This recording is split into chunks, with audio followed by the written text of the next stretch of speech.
I'm Laura from No More Ifs or Buts, and today we are talking about change. Nothing changes if nothing changes. I really like this quote. It's by Stevenson, for it sums up this weird relationship we have with change. So, on a personal and business level, we often complain, we identify the issues, we talk about how things would be so much better if, and then we don't do anything about them. Well, you know us, no more ifs or buts is what we say and is who we are. So, there's this Greek philosopher quoted as saying, change is the only constant in life. So we know it's going to happen, but how do we manage it? And that's what we're looking at today. We'll be looking at how you can identify, plan, and action change to create successful changes. Change is like anything else, you need to prepare. And if you fail to prepare, you prepare to fail. And I'm putting it out there, you can plan for change you don't know about. Years working in events has proven to me that you can and you have to plan for the unforeseen. Change management also has to focus on people. And whilst it might be a system-based change such as implementing a new IT system, people are going to implement it and people are going to need to embrace it and people will be able to determine the success of the change. And as Craig David says, let's look at it across 7 days. So, Monday. At the start of the week, the first thing we have to do is identify the reasons for change. So when we've managed to articulate them, we're in a much better position to be able to communicate them effectively to others. There's this great model from Lewin's called Change Management Model, which encourages you to think of change as a large cube of ice. So you want this ice to be a cone. And so the first step you have to do is you have to unfreeze the ice so it's easier to shape.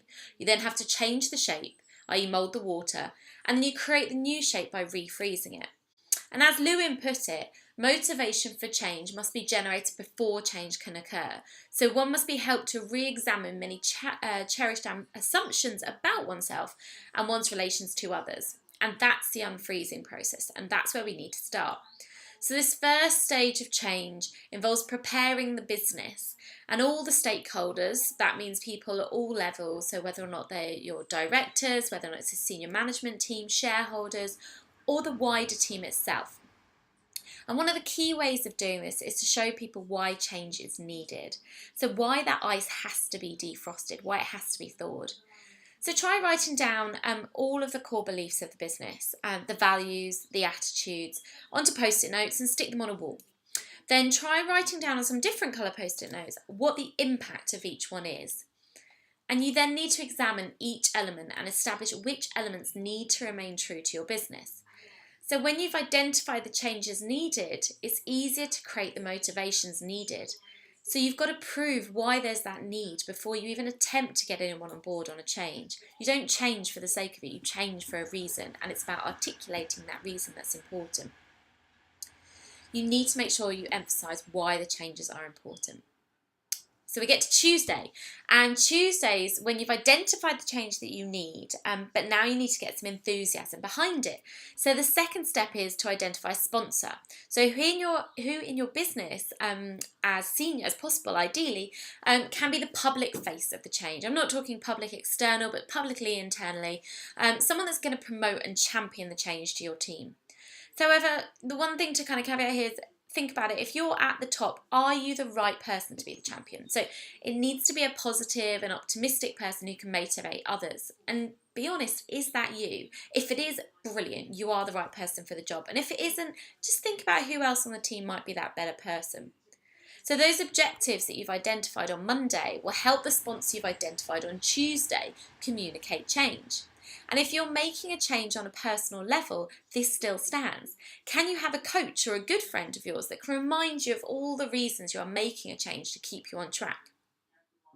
Wednesday.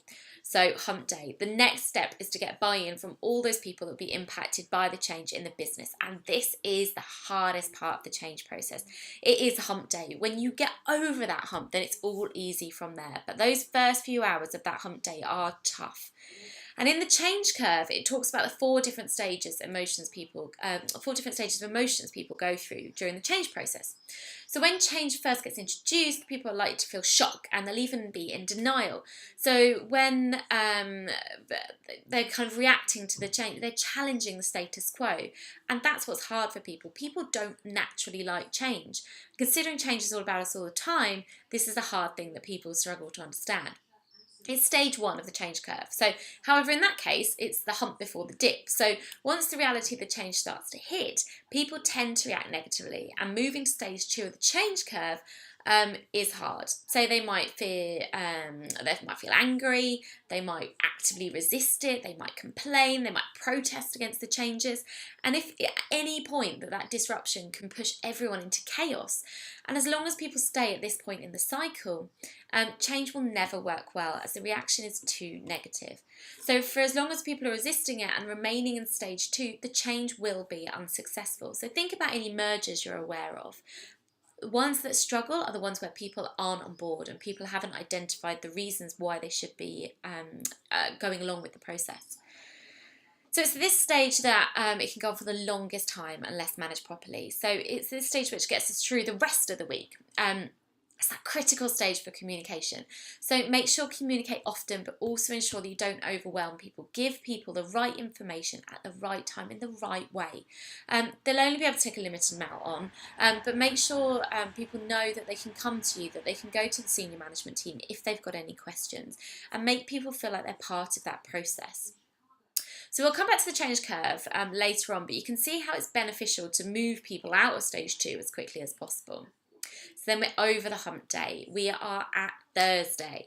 And Thursday is nearly the weekend, and that's a great day. So we've got over the hump day, or the dip, if you're looking at it in the reverse change curve process.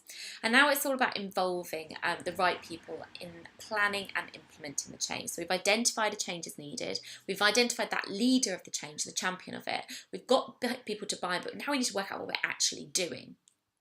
So if we go back to the change curve, we're now looking at exploration stage. So in order to accept the change and contribute to making it successful, people need to understand how it will benefit them.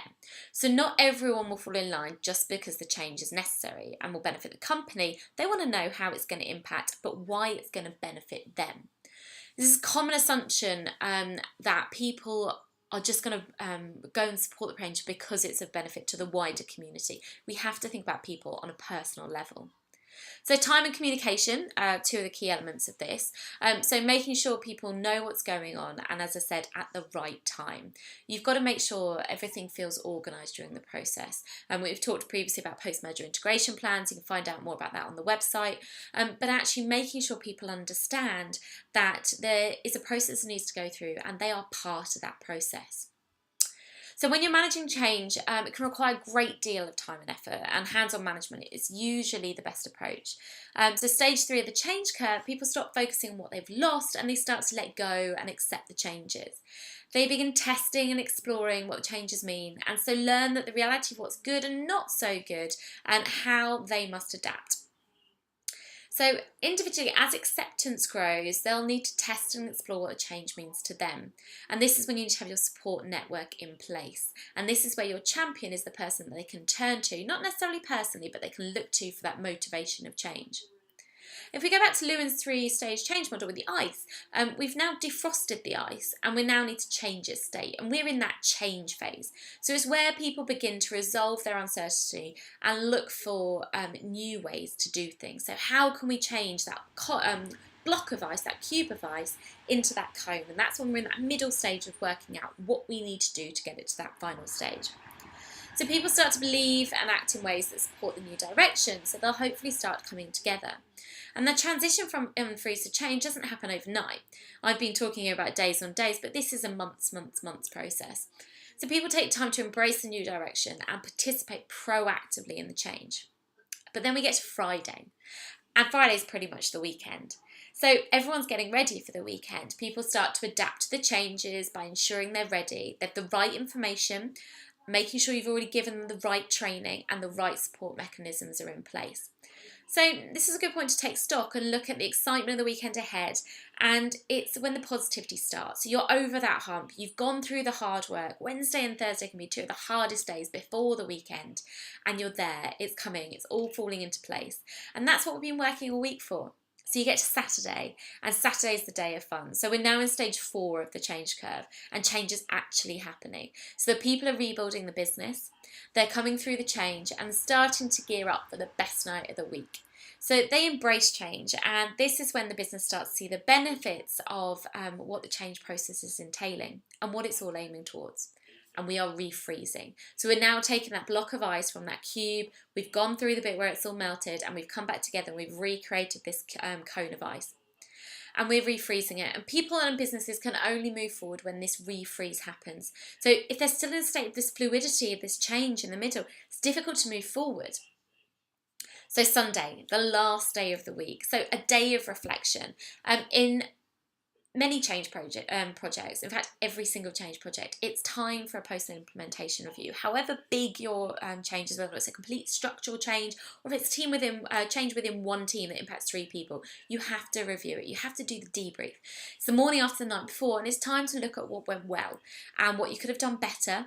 And now in real time, you need to be reviewing it in a few weeks, months, and then quarters beyond the change to see the impact. Think about it about that kind of Sunday after, the night before, and you want to have a chat with someone and say, what happened? Right, what was good? What was bad? What can we learn from it? What was the ideal situation going to be, and what ended up actually happening? Did we achieve the goals? Did you do what you set out to do? And was everyone satisfied with how the week went? Were all of the stakeholders satisfied, whatever level they are? And you've got to do that, count up the money that you've got left in your wallet. Did that change program cost you more than you thought it would? Or did it come in on budget? Do you need to spend more money over the coming months to fix any ongoing issues? And the good old Sunday discussion is, what lessons have you learned? So there you go, 7 days or steps on making changes. But just to make it abundantly clear, this can't happen in 7 days, but you get the idea. So this is how the week was running down. So Monday, you decide what you want to and need to change. Tuesday, you find that person that's going to support the change the most, be your champion. Wednesday, you're going to get everyone else to buy into the change and push everyone over that hump day. Thursday, the ice is changing and people are starting to accept the changes happening around them. And Friday, people are getting ready for the weekend. They're ready with everything they need and the change is about to happen. And then it's Saturday. It's the biggest day of the week. The change is in full flow. We're all doing what we've been planning to do for that entire time. And everyone is enjoying it. And it's what the weekend has been building up to. So Sunday, it's the morning after the night before and the time we review everything. We talk about what went well, what went wrong, what could go better next time, and how always we do things differently or the same. So there's loads of other things we could talk about. We could talk about impact analysis, we could talk about training need assessments, we could talk more in detail about post-implementation reviews. But drop us a line and we can talk about how we can manage your change in more detail if you want to know further information. But how do you manage that unpredictable change? That is a big question. So unpredictable change is everything that you don't want to happen and therefore everything that will happen. The boring word for this is what we call risk assessments. It's an age-old thing from events, but it's so true in business generally. You've got to review your business regularly, and if you've got a good handle on your business and situation, you'll be able to resolve a situation far easier than if you don't know what is going on at all levels. That idea of a risk assessment, for those that don't know, is when you look at all the potential issues that could ever happen to your business and start to pre-plan what it is you're doing. Call it a contingency plan. So, if you look at sitting down every month and reviewing your business, you'll be able to spot issues before they become issues. And we've talked about it before when we talked about business strategy. And this is an example of one of those times that having a well thought through business strategy really can help. So top 5 tips for managing unpredictable change are: number 1, write a business strategy once a year. Number 2, review your business strategy at least every quarter. Number 3, hold a board meeting every month. Number 4, speak to key members of your team at least every fortnight. Not just the people that report into you, but people in the organisation that know things. That, the ones that don't just have their ears to the ground, they're in it, they're involved. And number 5, every day trust your instincts. If you think trouble is brewing, it already has. And the main thing is, if you've already learned what to do when managing change, you can still do that when managing unpredictable change. You might just have to quickly turn it into Craig David's 7 days rather than 7 months of change. Well, there you have it. So our top tips on how to remember the steps you need to go through for change. And you can always contact us if you want further information, and check back regularly for more videos and resources on nomoreifsorbuts.com. So get in contact and we hope to hear from you soon. Thank you very much. It's Laura from No More Ifs or Buts.